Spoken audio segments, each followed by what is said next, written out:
Usa ka pagtuo, usa ka tingog, usa ka katawhan.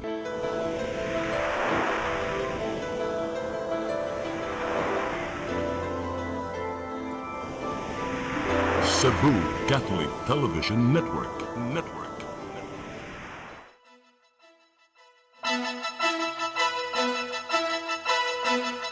Uluhan sa mga balita sa Sayri 47. Tungod sa global fuel crisis ug sa epekto sa kainit sa panahon, dakbayan sa Sugbo posibleng ipaubos sa state of calamity.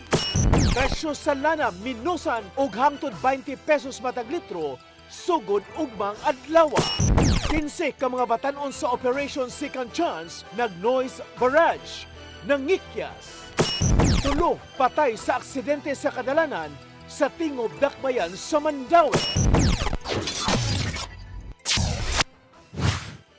Sugbo, Kabisayan ug Mindanao, Pilipinas ug katawhan kutos maabot atong Sibya sa tibuok kalibutan maayong hapon. Live kita karon sa CCTN Channel 47 ug kini ang tulumanon sa nag-unang kasayuran nga angay natong masayran. Ako si Dennis Tabar. Tulumanon sa patas ng mga balita ug opinyon. Ako si Danica Cabalias Tecling. Kini ang Sayri 47.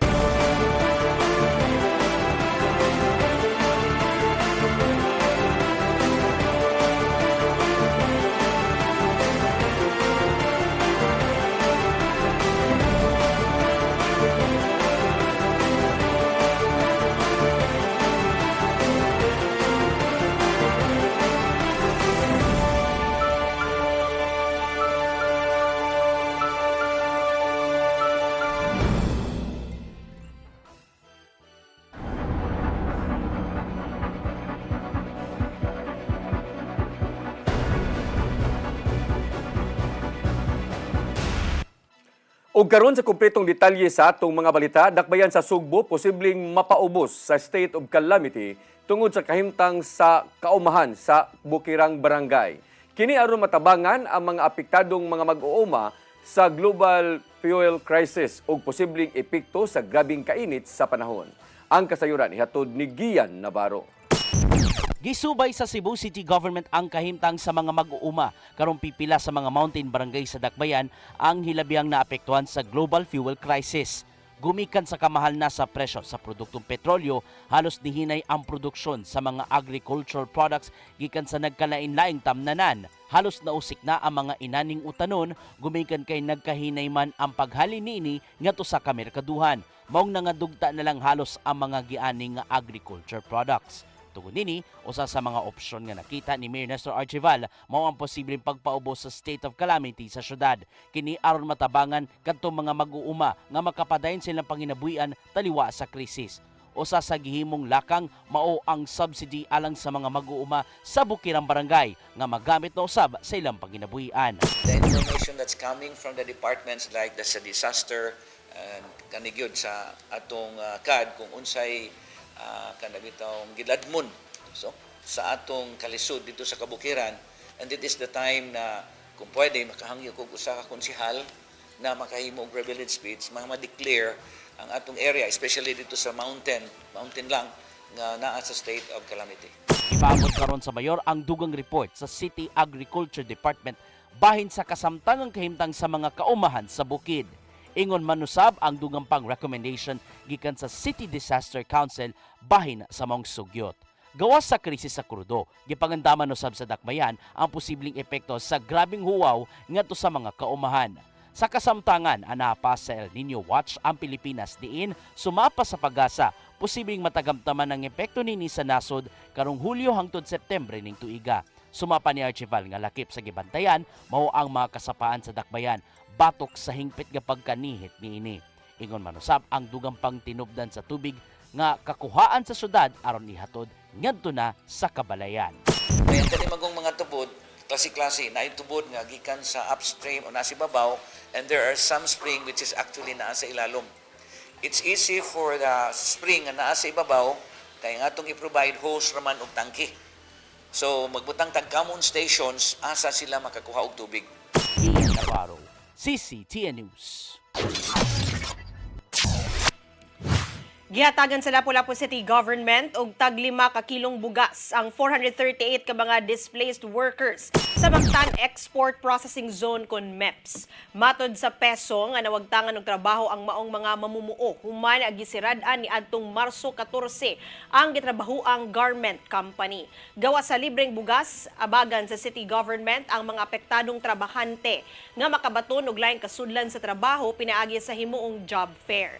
Mi pasalig si Mayor Cindy King Chan nga padayuno ng pagtabang sa syudad ngadto sa mga apektadong mamumuo ilabi na ning panahon sa krisis. Gipangunayan sa City Social Welfare and Development Office ang pangpang-apod sa libreng bugas ngadto sa mga MEPS workers.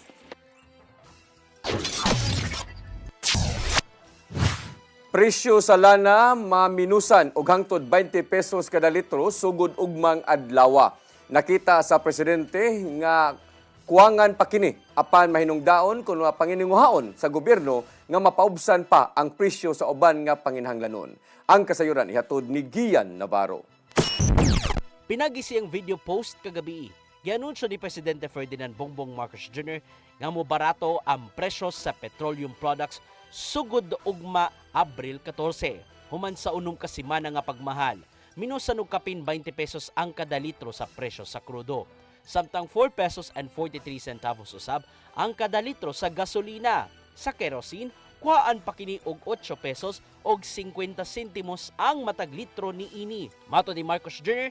nga dako kini og ikatabang alang sa mga driver, commuter og matag pamilya nga nagpingit na sa kalisod tuod sa nasinating global fuel crisis.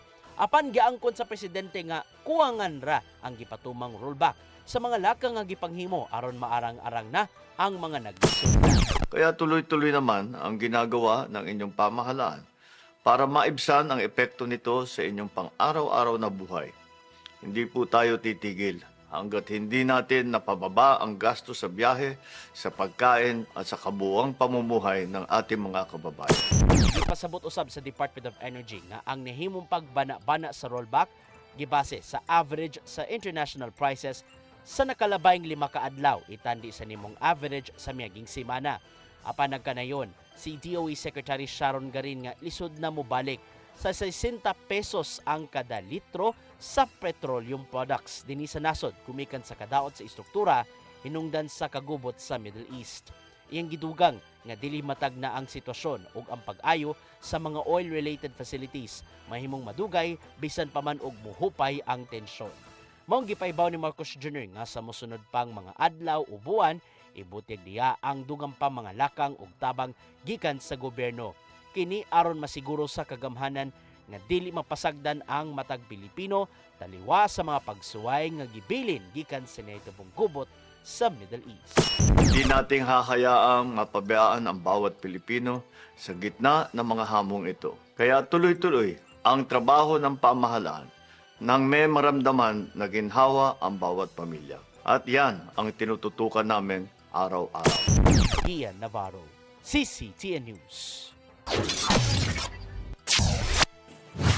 Napakyas ang Amerika og Iran pagkabot og kasabutan human sa 21 ka oras nga negosasyon sa Islamabad.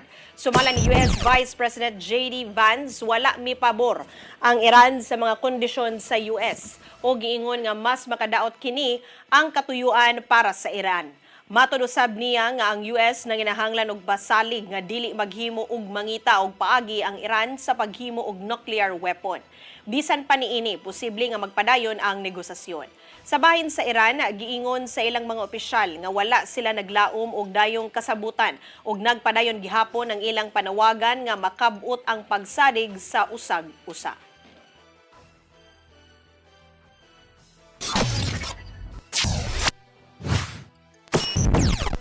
Mosunod, 15 ka mga batanon sa Operation Second Chance nag-noise barrage, nangikyas. Kana og daghan pang mga balita sa pagbalik sa Sayre 47.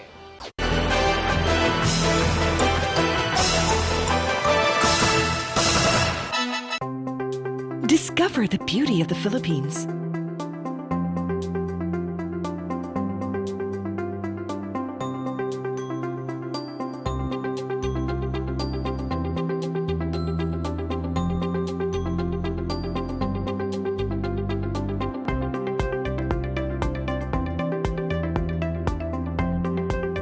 with Philippine Airlines, the country's flag carrier.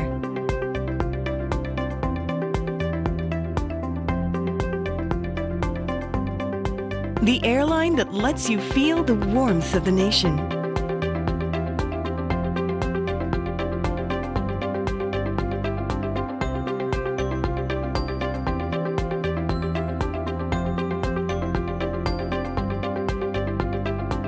Mabuhay!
Gloria Sevilla, reyna sa pelikulang Binisaya.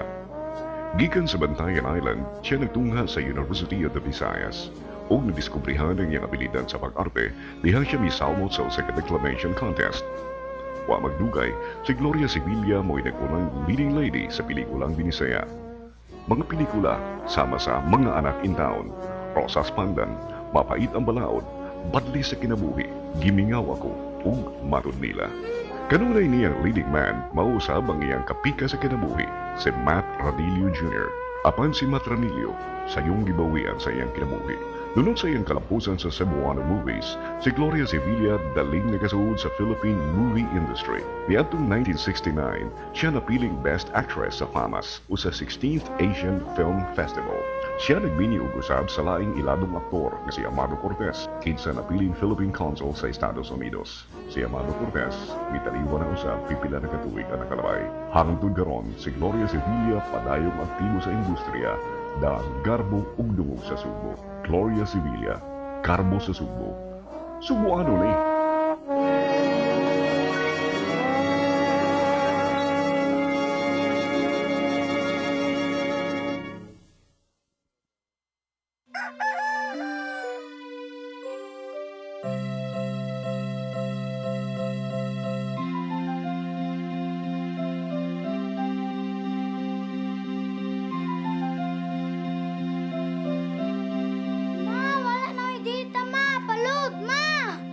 Sorry ma'am, na-late ko.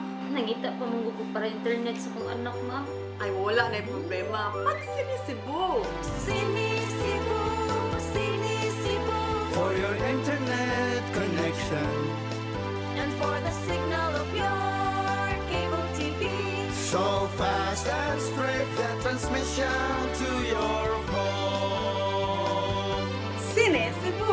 Cine Cebu, Cine Cebu. Offers you to have fiber optics. For your viewing experience, perfect and clear so fast. So great and affordable for you to enjoy. Cine Cebu. Cine Cebu Television Network Incorporated offers fiber to the home broadband internet bundled with fiber to the home cable TV connection. Cine Cebu Television Network Incorporated with its operation in Metro Cebu and the whole province of Cebu soon. And affordable for you to enjoy. Cine Cebu.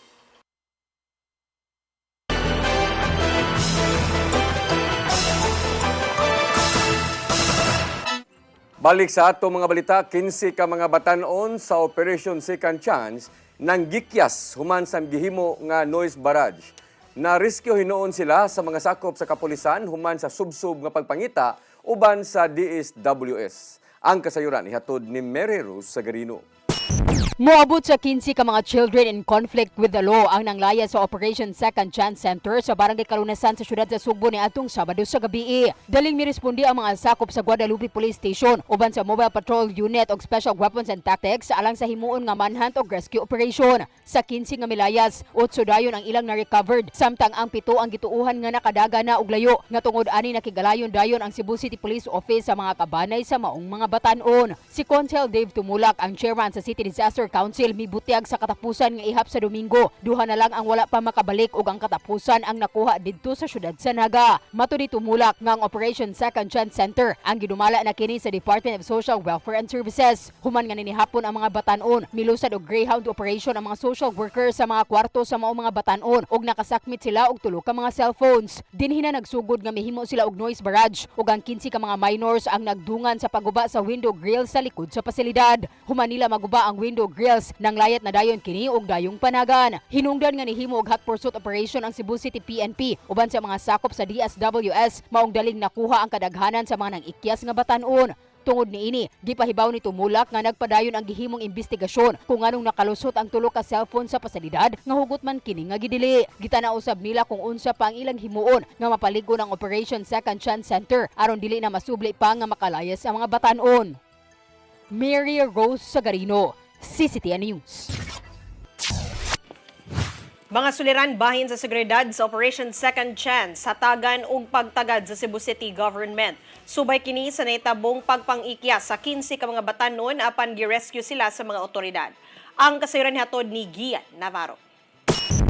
Gibutyag di Cebu City Mayor Nestor Archival nga tagan og pagtagad sa city government ang suliran bahin sa gipatumang seguridad sa Operation Second Chance nga nimutang sa Barangay Kalunasan. Nato nakalabayng weekend, daling miresponde ang kapulisan sa Dakbayan human makadawat og sumbong bahin sa 15 ka mga children in conflict with law kun CICL ang nangikyas. Sud sa duha ka adlaw, gipangita sa PNP ug na-rescue nila ang mga batanon gikan sa nagkalain-laing dapit sa Sugbo. Sa nahimong pagpakisayod ni Archival ngadto sa mga otoridad, ni pasulabi ang grabing kamingaw sa mga batanon ngadto sa ilang mga ginikanan, ingon man usab ang mga kakuwang sa seguridad sa palibot.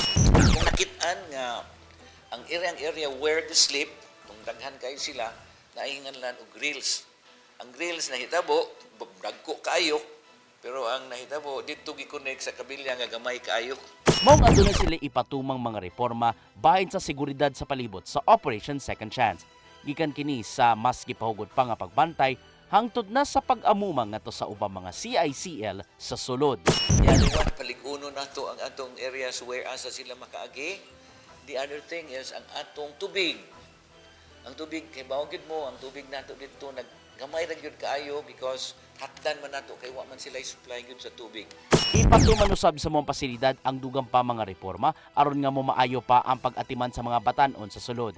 Gikan kini sa saktong supply sa tubig hangtod na sa mga recreational activities. Posible sab nga tugutan sa sulod ang video call aron makapangumusta ang mga batanon ngadto silang gidikanan ug matambalan ang grabing kamingaw. Tinuod gyud pag human gyud sa inspection nila, nakita ang cellphone, tulo ka buok, wa na sila way pag-connect sa ilang mga family. Apan bisan pa man, gipasalamatan sa mayor ang Cebu City Police Office sinimusubsob nga pagbantay maong luwas nang na-rescue ang mga nangikyas. Gian Navarro, CCTN News. Nagpataka og labay sa ilang basura kilid sa kalsada sa syudad sa Mandawi, gipasusi. Giauhag ang mga residente nga mutuman sa schedule sa paglabay sa malata ug dili malata. Ang kasayuran ihatod ni Mary Rose Sagarino. Sa CCTV footage sa Barangay Kasuntingan, makita ang usa ka multicab nga mihunong kilid sa Elsie Cabrera Street duol sa usa ka simbahan. Ninaog ang mga sakay niini ug gipanglabay ang mga sinakong basura. Gilabay ang basura alas 7 sa gabi niadtong Sabado. Ang adlaw sa pagkolekta sa barangay weekdays ug oras alas 6 hangtod alas 8 sa buntag. Subay niini, nanawagan ang konseho sa syudad og pagsusi pag-ila sa naglabay. Gipasabot nga problema karon ang pagkolekta sa basura ug nang hinaot nga mutuman ang mga residente. Lisod kayo ang panahon karon with the closure of Binalio, wa gid tay proper disposal of garbage. But everybody is doing its share to help the city. Pero kanang labayan lang kag basura nga ingon ana, it's such an insult for us. Na murag hello kanang tabang sad mo and then so easy for you to labay. Naabot usab kini sa City Mayor's Office o gimanduan na ang City Environment and Natural Resources Office sa pagsusi. And then we can lecture them, our MSENRO will still tell them unsaon pag waste manage atong waste, especially na nadyoy ba tay problema pud gamay sa basura, not just sa city but the entire province of Cebu. Si Kapitan Jose Ergoni Ranile nagkanayon nga natino na ama ng labay o gikatakdang mobisita sa barangay hall. Matod sa kapitan nga problema na sa barangay ang pataka og labay sa basura. Hinungdan nga nagbutang na sila og mga CCTV.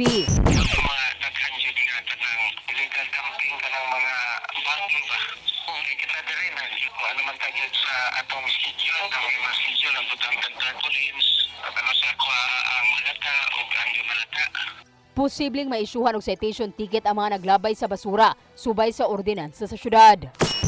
Mary Rose Sagarino, CCTN News. Gisusi sa mga fire investigators ang sunog nga niulbo gani ang udto sa Sacred Heart Village, Barangay Gunob, syudad sa Lapu-Lapu. Matod sa BFP nga nitumaw ang kayo sa oras nga alas 12:59 sa hapon ug dali kining girespondehan. Milanat ngadto sa 18 minutos ang pagkumbati sa mga bumbero sa dakong kayo hangtod nga nakontrolar kini ug napaong kadugayan. Moabot sa unom ka mga panimalay ang nangaugdaw sa dakong sunog. Padayon gisubay sa mga bumbero kung unsa man ang hinungdan sa maong sunog, ingon man ang gibana-bana niyang danyos. Nalakip ang syudad sa Mandawi nga usa sa labing luwas nga syudad sa Pilipinas base sa labing pinakabag-ong report sa World Travel Index karong Abril ning tuiga 2026. Ang Mandawi nahimutang sa ika-14 nga pwesto sa tibuok nasod nga adunay safety score nga 67.85%. Ang Mandawi nga adunay labing taas nga percentage ug uban pang rehiyon dinhi sa Region 7. Ang lista base sa World Travel Index sa safest city to visit in 2026.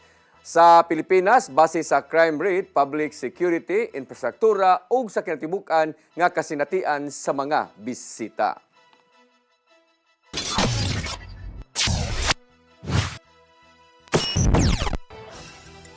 Mosunod, tulo patay sa aksidente sa kadalanan sa Tingob Dakbayan sa Mandawi. Kana og daghan pang mga balita sa pagbalik sa Sayri 47.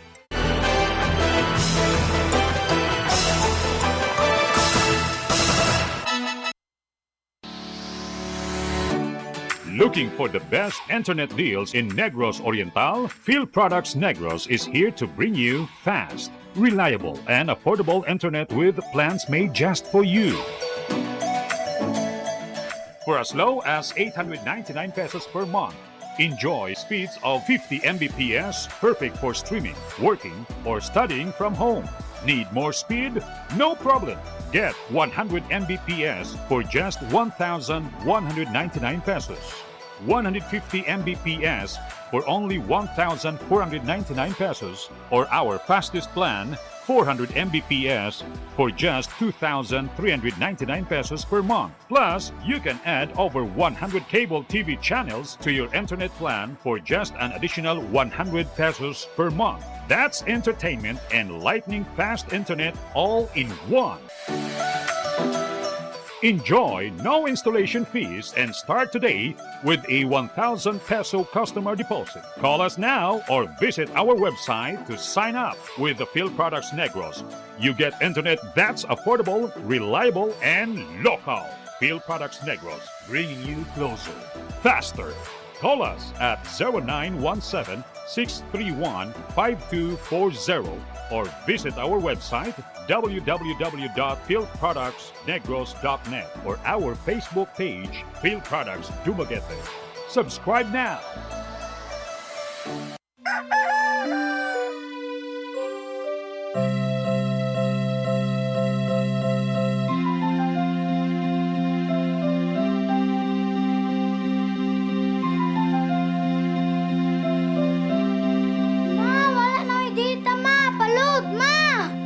Sorry ma'am, na-late ko. Nangita pa mong gugo para internet sa kong anak ma'am. Ay, wala na yung problema. Pag Sinisibu! Sinisibu! Sinisibu! For your internet connection And for the signal of your cable TV. so fast and straight, the transmission to your home. Sinisibu! Sinisibu, Sinisibu! offers you to have fiber optics. For your viewing experience, perfect and clear so fast. So great and affordable for you to enjoy. Sinisibu!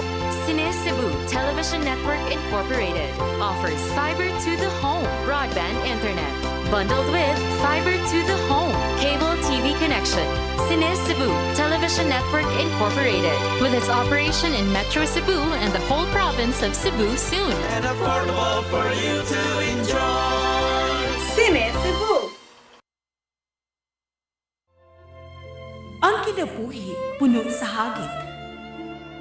Sugpila ka, Dri, ha? Ay, paginarte! Pagdita ka! Puno sa pangutana. Bata pa gani ka kayo? Nagpuyab-puyab na ka? Kinsa man ako ang masakitin ako din ay karon ha, kinsa! Kung si buti mo'y pasabot, Daddy. Puno sa luha. Pagpili pa, ako nga imong anak o kanay imong mga babae. Kasuko. Yung ano pa? Kaluoy ka ni Papa. Apan bisan mangit-ngit pa ang imong kalibutan, aduna pa'y nagpahiping kahayag. Aduna ka pa'y kasumbungan. Mga laman, hanap na. Dear Tatay, Tunog na unlod na. Nganong handun na. Waylaing paagi aron masabtan nato ang Biblia. Kinanglan nga doon natay relasyon kang Hesus. Hangtod sa layan natong panaguban, daghang salamat. Shalom. Tunog na unlod na.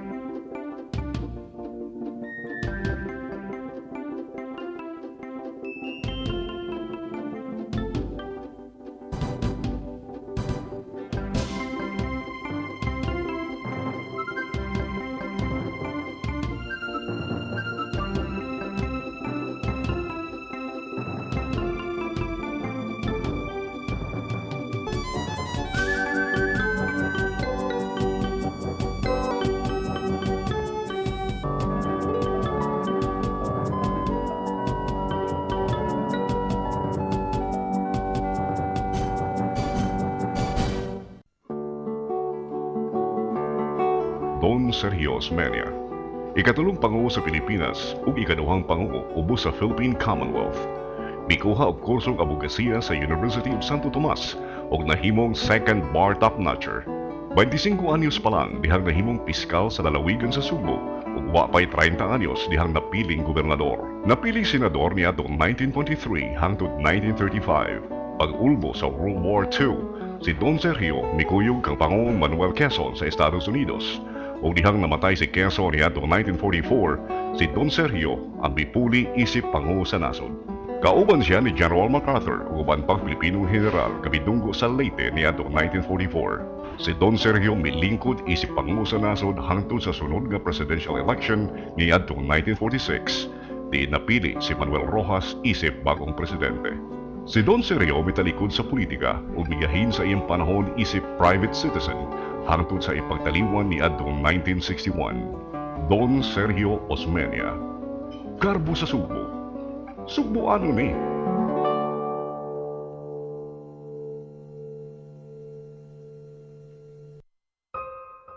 Di siya kumutuog na Ginoo. Pero magulo ng bata da. Nangita lagi ni gatas. Kasabot ka akong ipakuha.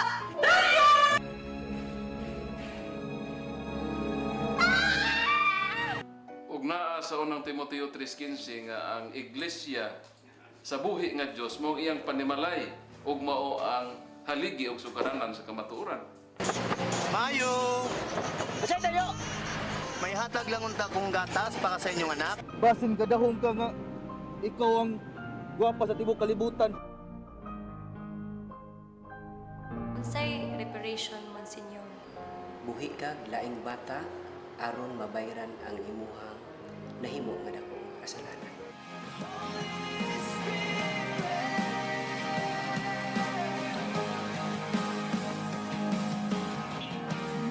Daghan ka nato ang nagduda kung doon na bagay Ginoo o wala. Apan ang Biblia nag-ingon nga atong dawaton pinagi sa pagtuo ang kamaturan nga doon ay Ginoo.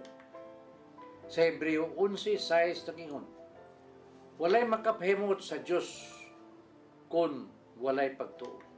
I came for you. I came for you. Holy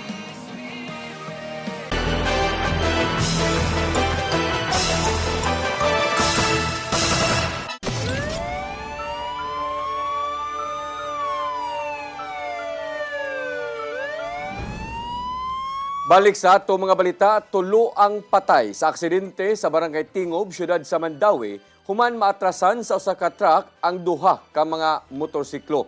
Kaso batok sa driver gikatakdang ipasaka karong adlaw. Ang kasayuran ihatod ni Mary Rose Sagarino. Moabot na sa tulo ang patay sa aksidente sa Barangay Tingob sa siyudad sa Mandawi. Nahitabo ang aksidente ni atong Sabado sa gabi sa Bisweco Street sa Barangay Tingob. Human maatrasan sa usa ka truck ang duha ka mga motorsiklo. Unang natalang patay ang duha ka babaeng backrider sa duha ka motorsiklo. Mato ni Police Lieutenant Colonel Mercy Villaro Cantuna ang tigpamaaba sa Mandawi City Police Office nga sa bagong impormasyong nadawat. Nabugtuan na usab sa kinabuhi ang driver sa usa sa mga motorsiklo. Ang katong nito shooting driver na kampan siya sa iyang kinabuhi mga wala. Yesterday, April 12, around 2 a.m. Ang click nga kuhan, ang driver sa motorcycle nga click, kaya nakabantay man siya, napaatras ang truck, ay ang truck, nilayat siya, nakalayat siya, so ang mabilin ang iyang angkas. So mo nga, patanan, tulo ang Giila sa kapulisan ang mga biktima nga sila si Adeline Mediana, 34 anyos, Marilyn Coambo, 37 anyos, ug Marvin Ocampo Dayuha, 38 anyos. Sa investigasyon sa Mandawi City Police Office, ang truck nga gimaneho ni Tiyodi Punay Iko, 36 anyos, ang nagbiyahe padung sa Mcinesa Street. Sa pagliko paingon sa tuo, gikan sa taas nga bahin sa dan, giingong nagka-problema ang brake ni ini. Maong mikusog og atras ang truck ug nabanggaan ang duha ka motorsiklo. Sa iyang bahin, matud sa truck driver, nga disgrasya lang ang nahitabo. Dugat kong dump truck ba nga loaded sa siya. So kaysa nakakulubada, si Bimoto ako na full breakan. Okay. Paangat ba ako? Tangoson man to. Buto na hitabo nga yung insidente. Natrasan ko kay nibuto ang brake sa truck. Gikatakdang ipasaka karong hapon ang kasong reckless imprudence resulting to homicide batok sa driver sa truck. Mary Rose Sagarino, CCTN News. Nasakmit sa Police Regional Office 7 ang moabot sa 1.1 billion pesos nga kantidad sa peking sigarilyo. Gikan siyang factory ni atong Biyernes sa Barangay Basak, Dakbayan sa Lapu-Lapu. Niresulta kini sa pagkasikop sa upat ka mga Chinese nationals nga gidudahang nagpadagan sa paghimo og mga peking sigarilyo. Matod sa PRO 7 nga gibutangan og mga peking tax stamps ang libuan ka karton sa sigarilyo aron ibaligya ngadto sa publiko. Pasakaan og tukmang kaso ang mga Chinese nationals nga nasakpan ato sa search warrant operation sa miaging adlaw. Matod usab ni PNP Chief General Jose Melencio Nartates Jr. nga gipamatud-an sa operasyon ang hugot nga pagpakigbatok sa smuggling sa mga produkto dinhi sa nasod.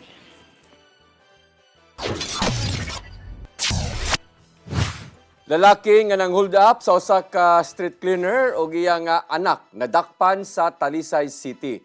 Mibahad si Mayor Samsam Gulyas nga panggukdon sa kapulisan ang bisan kinsang muhimo og mga krimen diha sa ilang syudad. Ang kasayuran ihatod ni Randy Gurion. Nadakpan ang sospek sa pagpang-hold up sa usa ka street cleaner ug sa iyang anak sa barangay San Roque, Dakbayan sa Talisay niadtong Domingo sa hapon. Giila ang dinakpan nga si Andrew Abellana, 36 anyos ug napuyo sa Upper Guyabano, Barangay Kadulawan sa maong Dakbayan. Siya ang gitumbok sa usa ka viral video nga nanulis ngadto sa street cleaner maong nakuha ang tablet device. Base sa investigasyon sa Talisay City PNP nga samtang naghinlo sa gawas kalit lang niabot si Abellana nga nakamotor ug ang sakay niyang si alias AJ. Gibira sa gituo ang hold-upper ang tablet sa iyang anak apan mibaws ang street cleaner sa pagpamunal aron makadepensa. Nakaangkon siya og bunog sa lawas samtang naigo sa ice pick ang iyang anak human gigukod sa mga sospek. Hangtod nga gipangita sa kapulisan ang mga responsable subay sa nahimong mando ni Mayor Gerard Anthony Samsam Gulyas. Nadakpan kadugayan si Abellana pinaagi sa subsob nga monitoring sa command center. Samtang gipangita pa sa mga otoridad si alias AJ. Gipasalamatan ni Mayor Gulyas ang Talisay City PNP sa way puas nga kooperasyon dungan sa bahad nga padayong gukdon sa mga otoridad ang bisan kinsang muhimo og daotang binuhatan dinha sa Dakbayan. Randy Gurion, CCTN News. Miisyog citation ticket ang City of Talisay Traffic Operations Development Authority ngadto sa delivery rider nga nasakpang nag-ikis-ikis sa pagpadagan siyang motor ni atong Sabado sa gabi.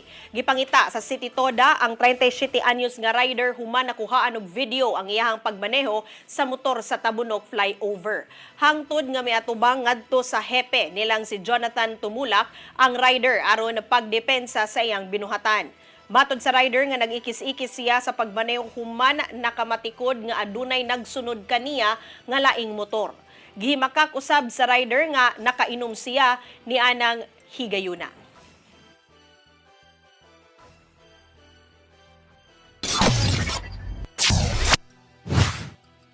Mo kadtong naglangkob sa atong mga balita sa Sayre 47, ako si Dennis Tabar. Ako si Danica Cabales Tekling, hangtod ugma sa inyong paboritong tulumanon. Sayre 47.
Congratulations! Nunito Tatay Dodong A. Lamchua, awarded as Cable TV Maverick, Father of Cable TV in the Philippines.